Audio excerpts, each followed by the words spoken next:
Ei oo tuolla, ei oo tuolla. Missä helvetissä se on? Ei tuolla, tuolla.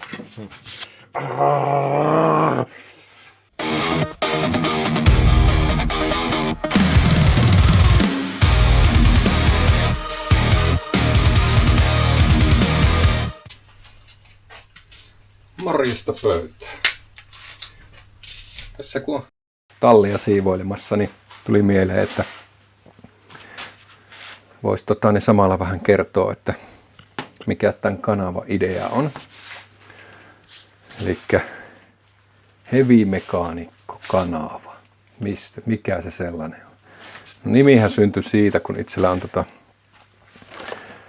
musiikkitaustaa, kitaraa soitellut jo iät ajat ja useammassa eri bändissäkin. Ja tuo raskaampi musiikki, heavy musiikki, niin on ollut lähellä sydäntä. Ja sitten tässä myöhemmin nyt, onko tää nyt keski-ikä sitten, niin tullut noin autotkin mukaan ja on tuossa moottoripyörääkin ollut ja ja sitä kautta sitten tämmönen kiinnostus, että räplätä näitä autoja ja soitella vähän heavyä, niin tehdään semmoinen Heavy Mekaanikko-sivu, missä voidaan käsitellä sitten vaikka molempia. Ehkä nyt enempi pääsääntöisesti keskitytään näihin auton roplaamisiin ja niihin liittyviin asioihin, mutta saattaa tänne jotain musiikkiin liittyvääkin joskus eksyä. Toki taustalla saattaa soida, nyt on kyllä hiljasta, ei ole mitään ämyreitä täällä, mutta raskaampi musiikki pauhata tässä aina työn ohessa, koska se on vaan rentouttavaa. Ja niin tosiaan alun perin ollut enempi tommonen Volvo-henkinen ihminen, tai tuo nykyinen V70 ollut jo 3-14 vuotta vissiin itsellä ihan käyttöautona. Nyt vuoden vaihteessa tuli silloin hommattua sitten toi V90, mutta siinä se on tää vanhempikin Volvo kulkenut rinnalla ja ne on ollut tietysti Volvot lähellä sydäntä, kuten varmaan huomasitte tosta Big Wheels-videostakin, niin Volvoja tuli siellä paljon ihasteltua. Ja niin semmonenhan on tässä ollut nyt kevään ajan hakuisessakin ja että joku vanha Volvo 240 lähinnä kiinnostanut ja siihen sitten mahdollisesti vähän turbotekniikkaa laitella. Mutta kun ei oikein ole nyt kyllä sopivaa löytynyt mistään ja niittenkin hinnat on karannut aika kovasti, että ihan semmoista rytöpaskoista pyydetään jo ihan järkyttäviä hintoja. Tosin ne on kysyttyjä ja ei niitä uusia tule enää, että ne on vähän kuin vanhat mopot, että pappatunturit ja PVt ja mankit oli aikoinaan, silloin kun itse olin mopo-iässä, niin niitähän oli kaikilla ja niitä tyyliin heitettiin sitten kaatopaikalle, kun meni vähän rikki. Mutta toista on tänä päivänä. Niiden kysyntä on kovaa, hinnat on noussut. 2-3 tonnia saat varmasti semmoista PVstä, mikä mullakin aikoinaan oli, niin maksaa tänä päivänä. Silloin sitä maksettiin satasia markoissa. Niitä oli joka pojalle. Siirtyi aina polvelta seuraavalle. Joo. Tosiaan Volvo oli hakuisessa, ei löytynyt. Sitten sattui vastaan toi Pontiakki. En ole koskaan omistanut amerikkalaista autoa. Kiehtonut ne on kovasti. Äänet on, ne on priimaa, V8 murina, niin mikäs sen kauniimpaa, mutta koskaan semmoista ei ole tullut hommattua. Ja nyt kun ei sit sitä Volvoa löytynyt, niin vahingossa sattui sitten tommonen Firebirdi silmään ja päätettiin sitten lähdetään katsomaan, minkälainen se on. Ja oikeastaan ehtona oli se vaan, että kori pitäisi olla hyvä kuntoinen, että ei olisi kovin mätää. Hitsaushommat ei hirveästi nappaa, ei niitä ole tullut paljon tehtyäkään, enkä kyllä mikään mestari niissä hommissa olekaan, niin sellainen mitä pitäisi sitten koko ensi talvi hitsailla, niin ei kiinnostanut. Niin käytiin sitten katsoa ja sehän olikin koriltaan ihan hyvä. Mä teen siitä Pontiakista niin oman videon, missä voidaan katsoa sitä tarkemmin, mitä se on syönyt ja minkälainen peli se on. Mutta koriltaan se oli hyvä. Kävin vielä sitten oston jälkeen varmistaa tuolla toisella hallilla nosturilla sen, että miltä se pohja näyttää, niin sehän oli ihan priima, tosi hyvässä kunnossa. ei ruostetta. Tekniikkakin toimii ihan ok. Moottori siinä on joskus laiteltukin ja vähän viriä laitettu siihen, mutta se pelasi ihan ok. Se nyt ei ollut suuri este, vaikka olisi vähän isompaakin vikaa ollut. Niitä pystyy vielä suhkot hyvin korjaamaan ja osiakin saa. Mutta se, että jos olisi ollut ihan mätää, niin sitten en olisi päätynyt siihen. Hintakin sattuu vielä sitten aika lailla kohdalle. Omat saa kyllä varmasti pois siitä. Niin pitihän se sitten ottaa sieltä. Ja nyt ollaan sitten onnellinen amerikkalaisen auton omistaja. Ja siihen on nyt tässä vähän sen sielun elämään pitänyt tutustua, että mitä se syö ja no bensaa se syö kyllä, sen on huomannut.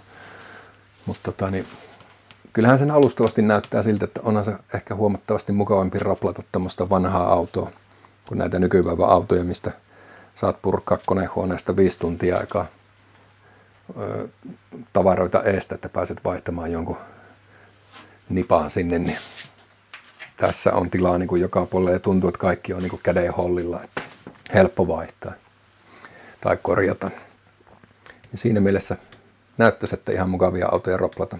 Saa nähdä, voi olla, että kokemusta kertyy, niin on eri mieltä, mutta näin alustavasti. Joo, eli tosiaan heviä ja auton romppaustahan tässä olisi niin kuin tarkoitus näillä videoilla toteuttaa.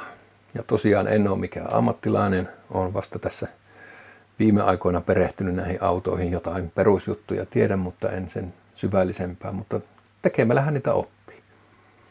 Ja sitä kautta niin ei tule olemaan mitään opetusvideoita. Päinvastoin saatan kysellä neuvoa teiltä viisaammilta. Kommentoikaa aina, jos näette, että älä tee noin, olisi sitten tee noin. Ja neuvoa saa ja viestiä laitella. Niitä varmasti tulee tarviimaan tässä jatkossa.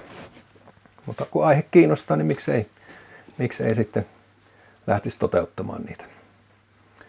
Se oli vähän niin kuin tuon kitarasoiton kanssakin tosiaan, että helpommalla olisin päässyt, kun olisin käynyt vaikka kitaratunneilla alkuun, mutta kaikki piti opetella itse. Ja mä oon ollut vähän semmoinen, että mä tykkään tehdä kaiken itse ja opetella.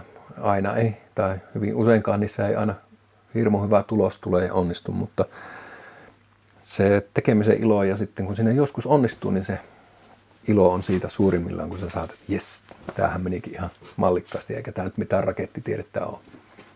Eikä tämä nyt taida tämä automaailmakaan ihan niin rakettitiedettä tosiaan olla, että varmaan tämmöinen perusjampaki ainakin osa hommista pystyy tekemään. Sitten kysytään viisaammilta ja pyydetään apua, mihin ei itse pysty. Joo, mitäs muuta? Ei tässä tosiaan nyt tonne Pontiac ja se 70 nyt ainakin tulee olemaan työalla. Niissä on vähän hommia, mitä pitäisi tehdä, niin niistä voidaan tehdä videoa. Ja tosiaan kommentoikaa ja ehdotelkaa, mitä haluaisitte nähdä ja mikä asia kiinnostaa. Niin opetellaan samalla tätä YouTubeen viihteen tekemistäkin.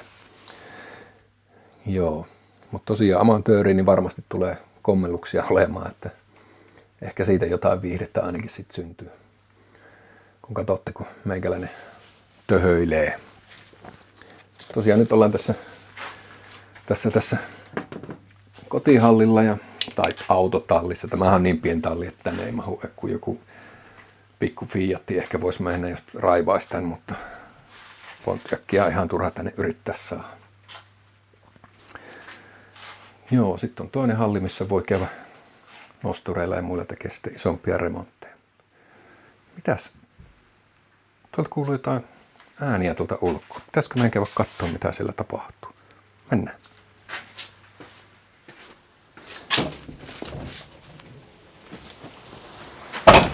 Täällä olikin rouva. Ja rouva olevassa kauppaa. Joo, mutta täältä kuuluu jotain muutakin ääntä, niin pitäisi katsoa, mitä täällä on.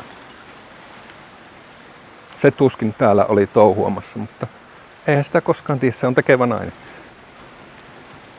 Täällä onkin tämmönen tullut. Ja sitten täällä on tämmöstä tehty. Täältä on nurmikkoa kaavittu pois ja sitten on tuota tämmöstä soratilaa. Mitä täällä tapahtuu? Pidätkö huolen, että minun vattupuski ei kosketa? Ai vattupuski ei saa kosketa? Vattupuski ei kosketa. Okei, no minä yritän rajoittaa sitä kaivinkonekuskia. Mut joo, sinne tulee jotakin. Ei kerrota siitä vielä enempää. Saattaa liittyä tuohon tai saattaa liittyä tuohon. Tai noihin. Tai ehkä liittyisikö se sinuun? En tiedä. No, se selviää myöhemmin.